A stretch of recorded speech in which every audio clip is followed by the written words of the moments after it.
Spring is here, so it's time to talk about the best spring fragrances for 2025.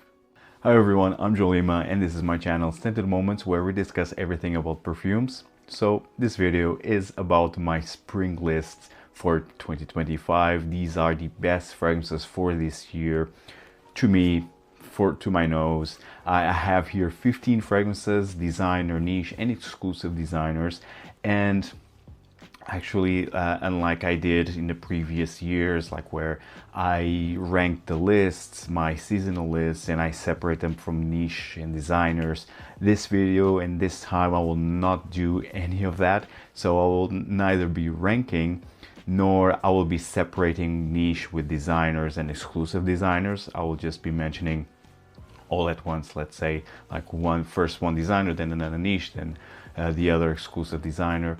So we will do like that this year.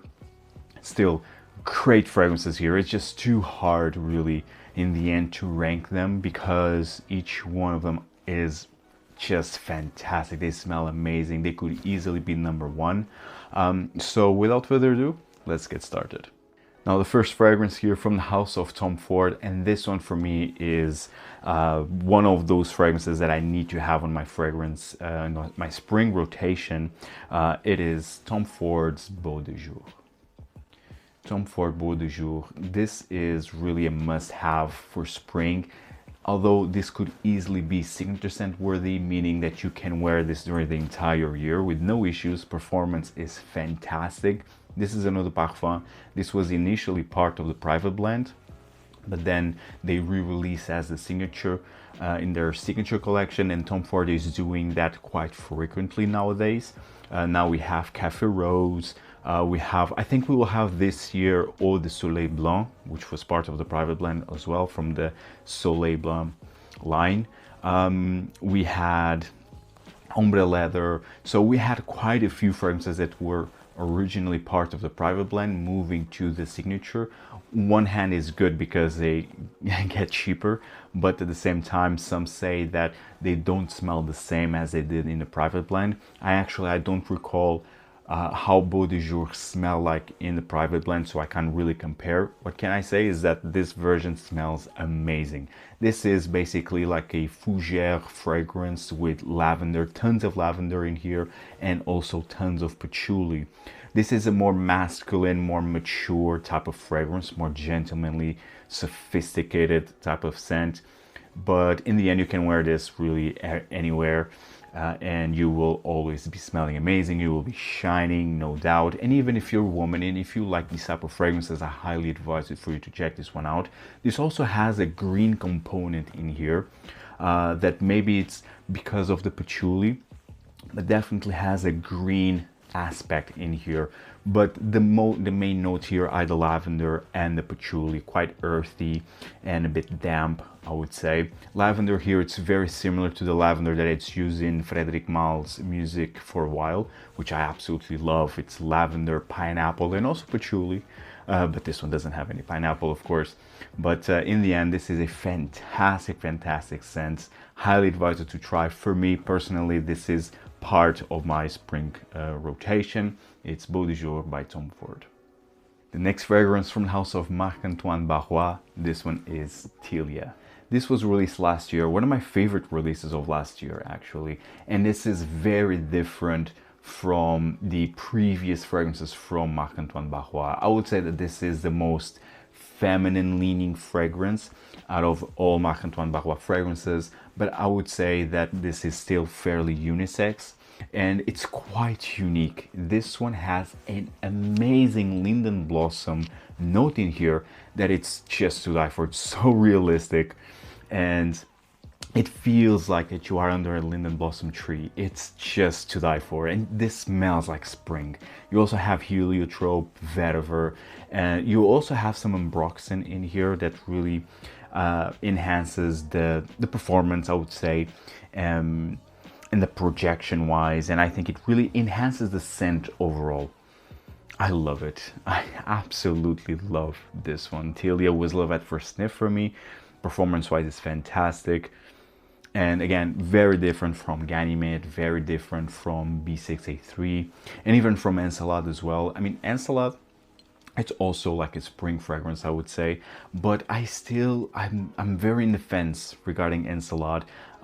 It has this rhubarb, it's green rhubarb fragrance, but it's so piercing and harsh. I'm still in the fence regarding Ensalade, but this one is so smooth and yet performs, lasts. I mean, it's just wonderful. I highly advise for you to check this one out.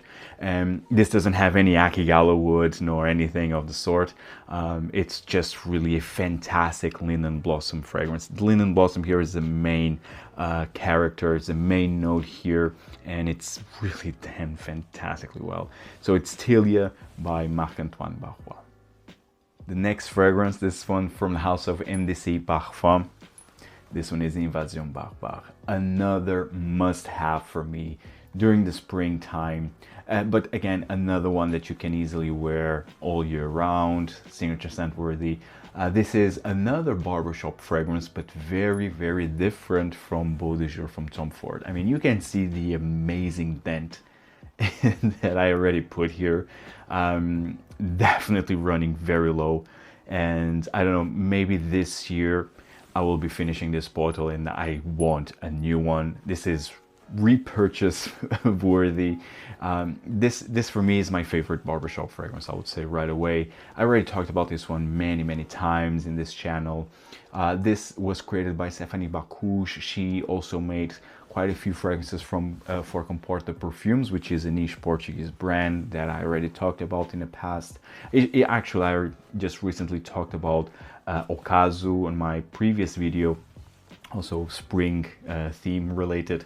But this one is very different. So this is even a different take on a fougere fragrance. This is like a very gingery, very spicy, sparkly type of scent. It's spicy, and for me it's really the ginger and the cardamom that are just wonderful and really gives a very sparkly yet sensual quality. You have lavender in here also.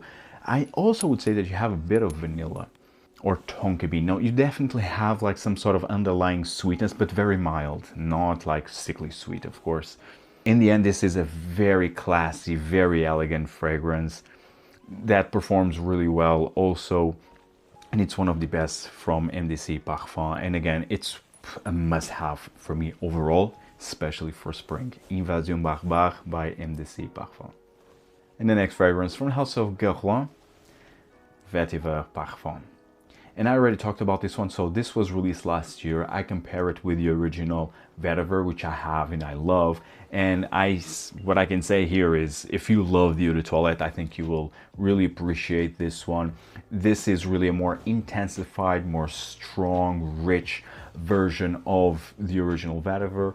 You have this rooty, grassy Vetiver with tobacco, with leather. It's again more masculine leaning, a bit more gentlemanly, a bit more mature, I would say.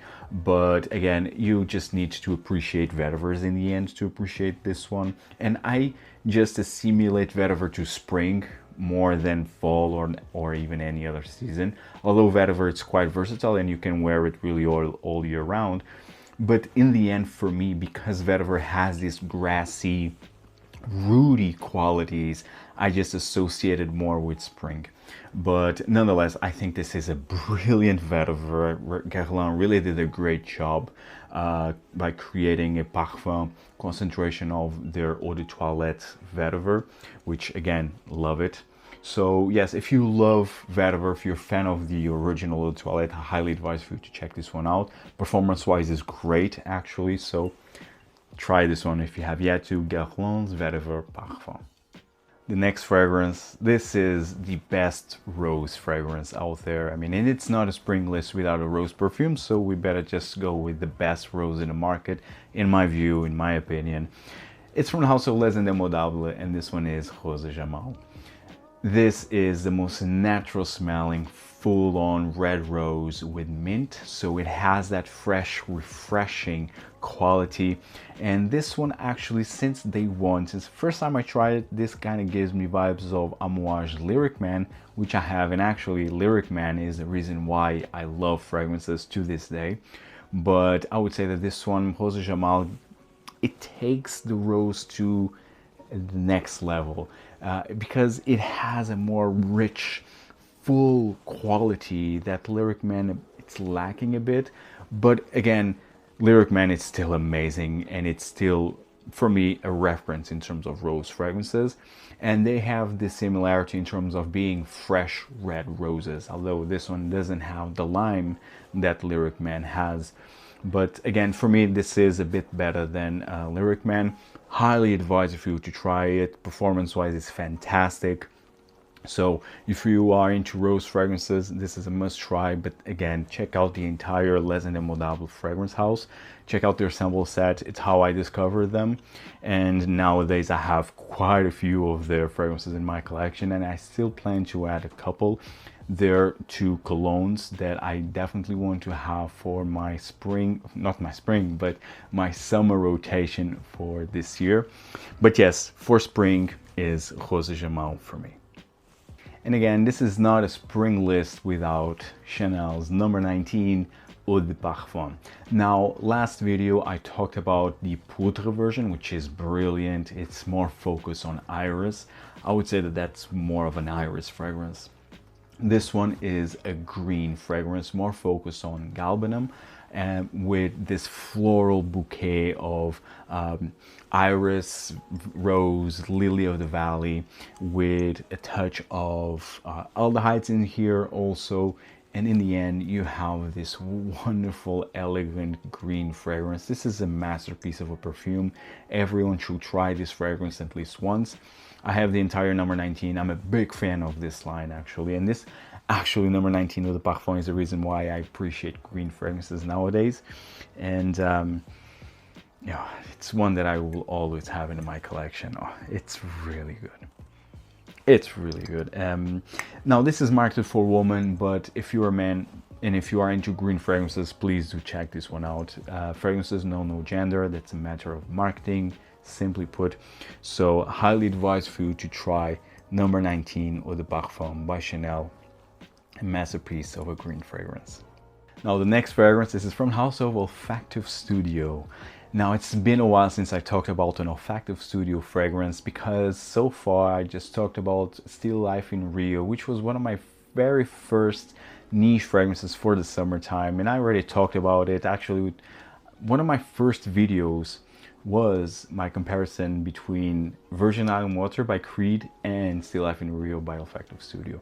But my collection of Olfactive Studio now grew, and that's thanks to the brand itself. I am now collaborating with them. It's a new collaboration for this year, which I will be providing more details in a later video, not for this video specifically. I think it's not the video for that, and that's why I discovered this one. Now, I added this one myself. The brand sent me a couple of other fragrances, and they also sent me their sample set, and that's how I discovered this one. Now, I was dying to try this one for many years now. I mean, basically 3 years since this was released, but for some reason this always was then kept in the back, basically.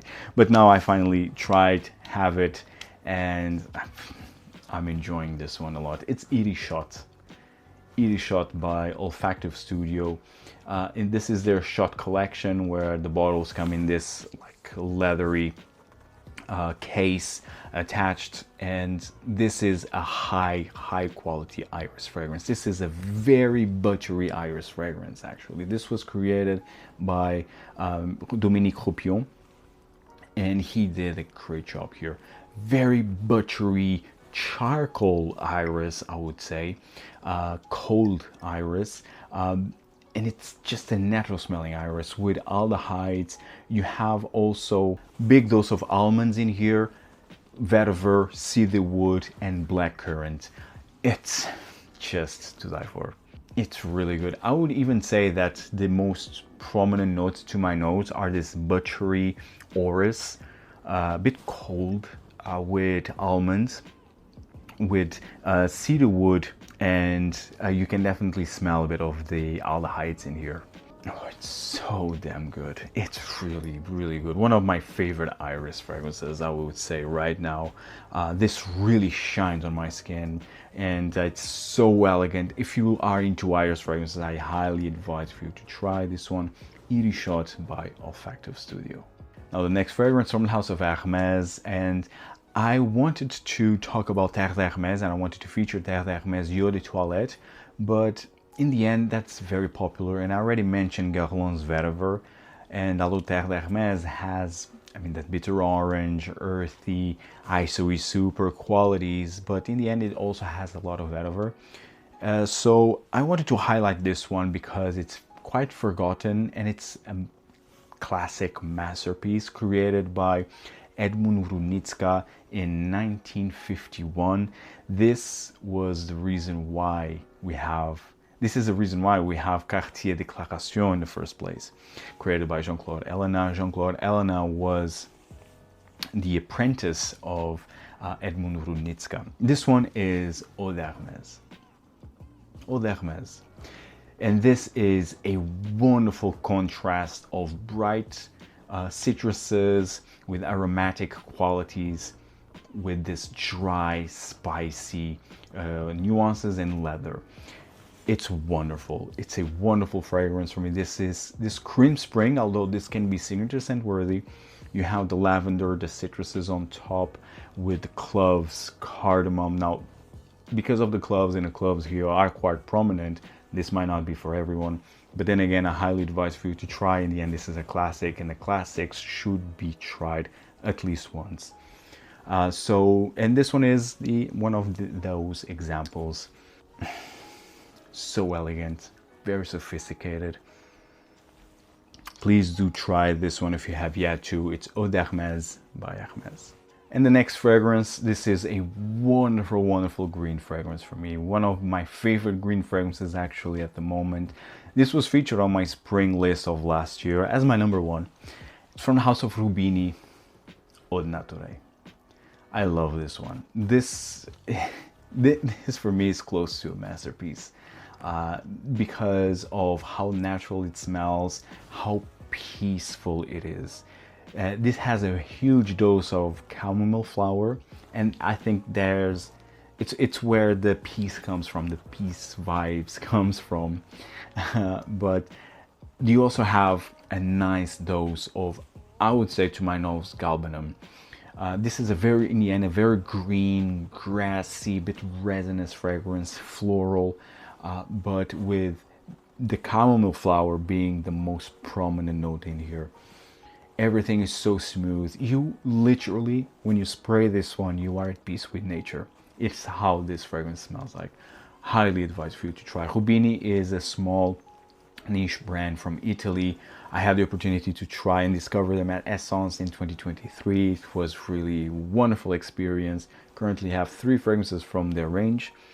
I know that this year they released another fragrance at Essence, but I don't know because I didn't attend at Essence this year. I think currently they have five or 6 fragrances in their portfolio, but this one is out of this world. It's spring in a bottle. It's really a spring masterpiece, I would dare to say. It's Eau d'Nature by Rubini. The next fragrance, it's a masterpiece, a modern masterpiece from Dior, and this one is Dior Homme, simply Dior Homme. Nowadays called Dior Homme Original, but this one is my 2011 version, and as soon as I finish this bottle, I will immediately buy a new one. And unfortunately, whilst this version is still available as in Dior Homme Original, but I see that it's very hard to find, like in the local perfume stores or even duty-frees. I just see the Dior Homme 2020 available, not the Dior Homme Original. Now, bear in mind that Dior Homme 2020 is completely different from Dior Homme Original. Very different. And of course, I just prefer this one. I really don't appreciate Dior Homme 2020.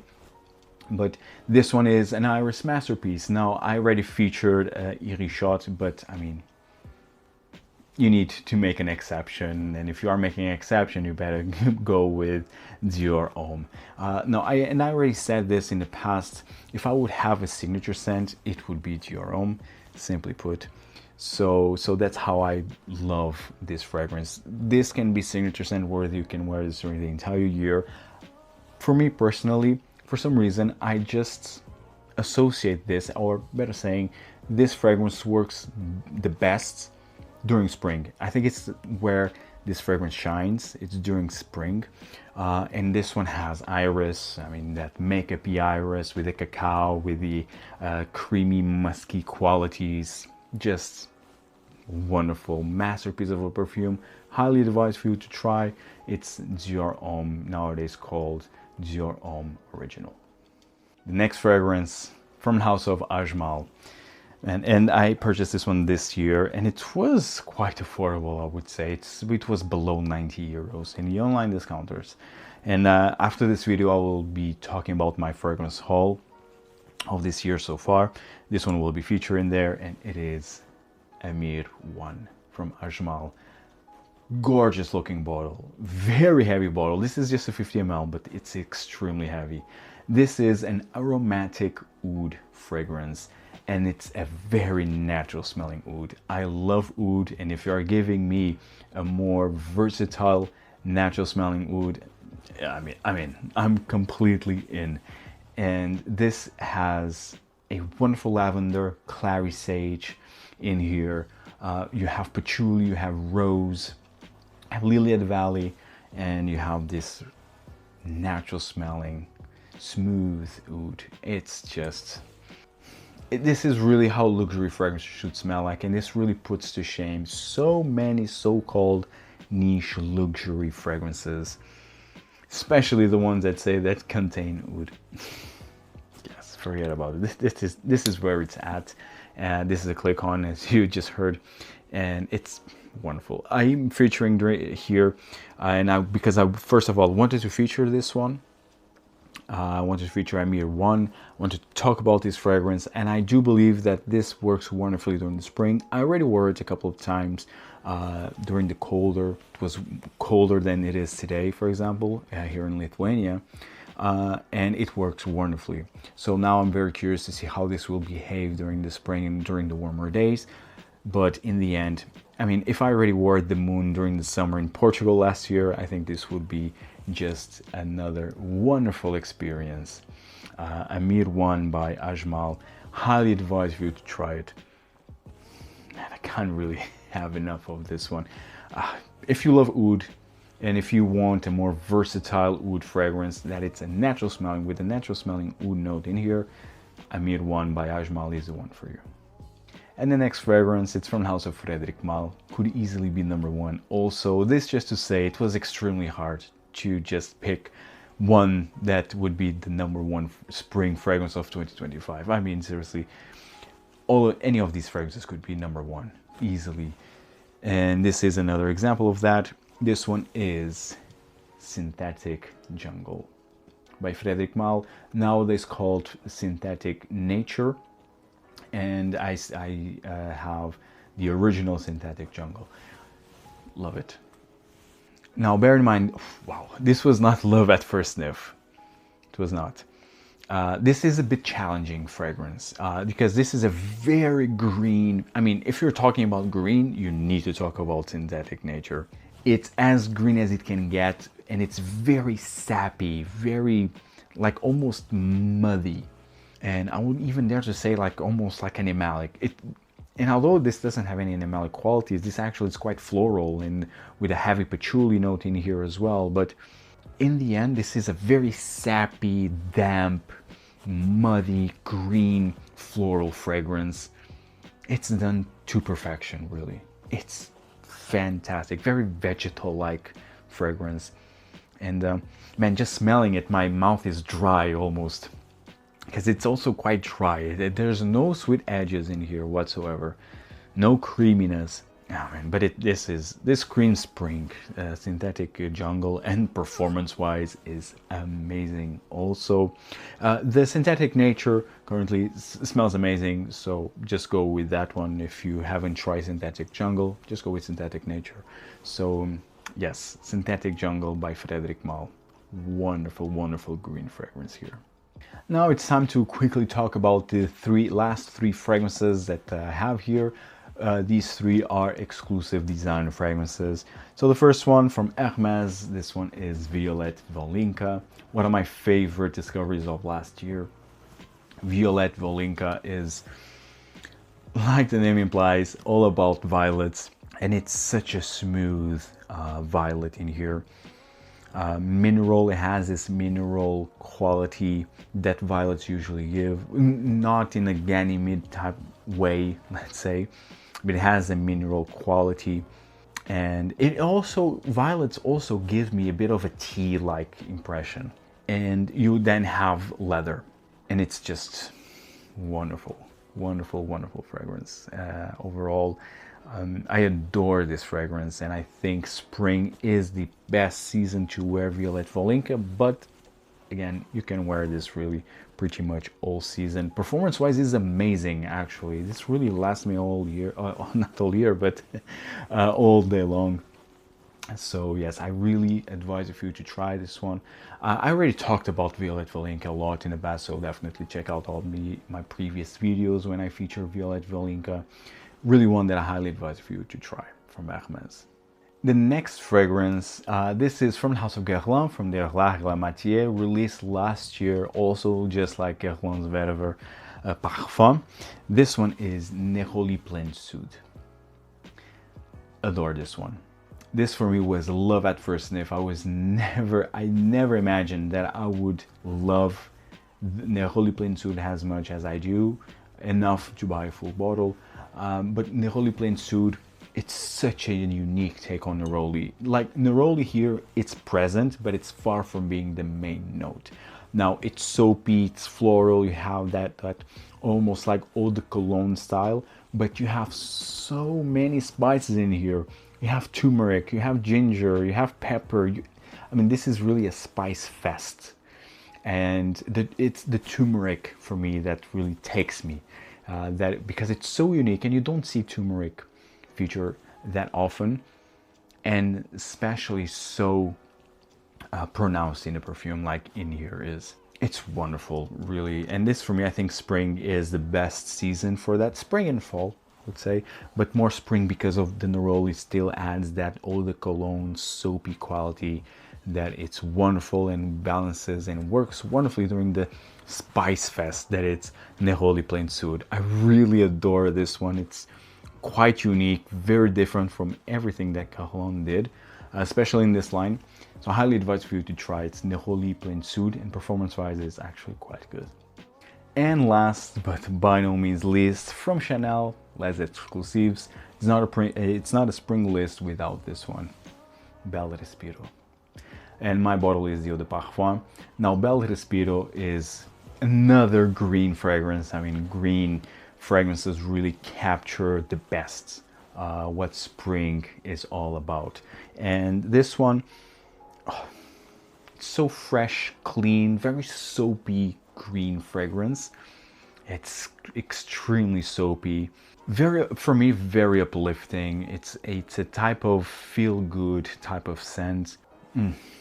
It's wonderful. I wore this one actually quite a lot last year, and I tend to do the same this year. Bel Respiro. It's really wonderful and quite forgotten within the less exclusive range, but here I am reminding you, amazing scents that you must try if you have yet to, or revisit Bel Respiro.